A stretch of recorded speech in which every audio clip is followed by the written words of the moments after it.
G'day, I'm Peter Bender from Bundaberg Commercial, and this morning I'm actually sitting here in the community garden section of Bargara Golf Course.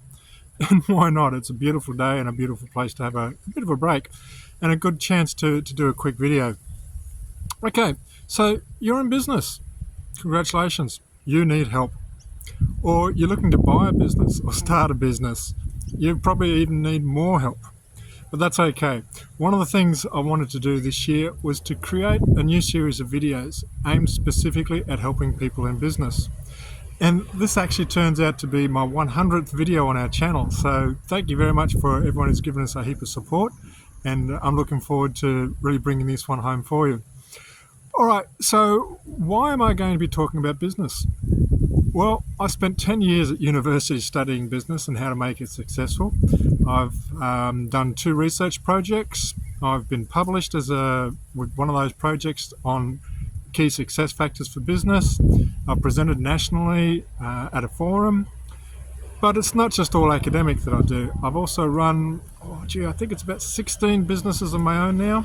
Some I started from scratch, some I bought, some I consolidated, some I deconsolidated, some didn't work and I closed down, and others worked quite happily. So there's a strong mix of experience as well as theory.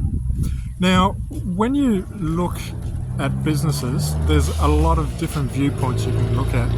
Now, one of the things that people will say, if you ask people to describe me, you'll get invariably 2 responses. 1, I have a very active sense of humour, so you have been warned. And 2, I don't think like everybody else.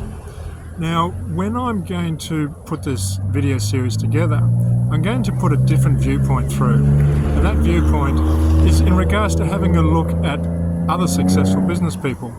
Now, when you look at successful business people, who do you think is the most successful business person? Some people may say, well, Warren Buffett, maybe Bill Gates, perhaps Richard Branson, or the gentleman who organised Alibaba. No, we're in total different environment, total different history.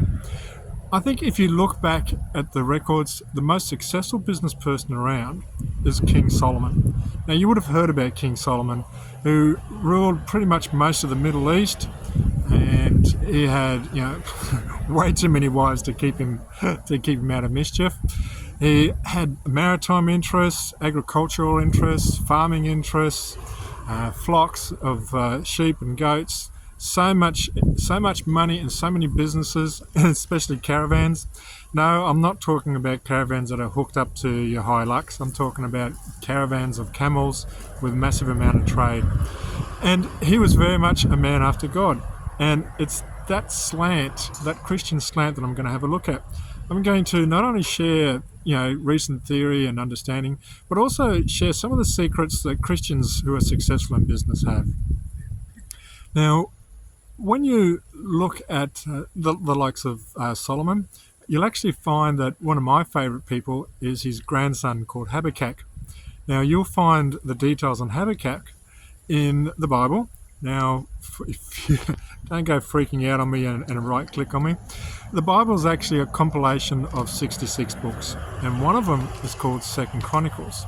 Now, that particular book explains the exploits of particular kings in the Middle East who reigned in Judea and Israel, and Habakkuk was one of those. Like I said, he's the grandson of King Solomon.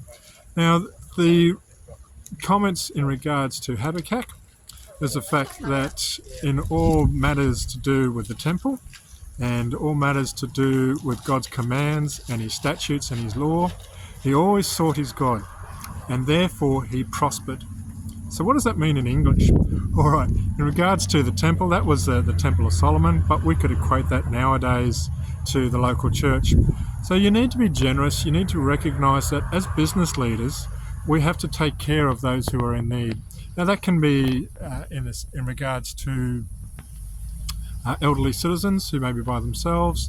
It may be in regards to those who are in desperate need of financial help, including those who are in the state of being homeless, which is a big issue now. In regards to following the commands and seeking God, well, you know what the commandments are. Thou shalt not kill. It's not rocket science. They are messages from God in regards to how to live a better life and how we can all get on better. And then if you follow those aspects, if you take care of others and you follow the directions of God, then what you will find is you will prosper. So be brave, be courageous. Don't suddenly shut off because it's a different viewpoint that you have. If you're really serious about being successful in business, then I'm here to help you. So hit subscribe, and yeah, I look forward to sharing everything that I've got, including some of the secrets that you will not have heard from anybody else. So until next week, take care and God bless.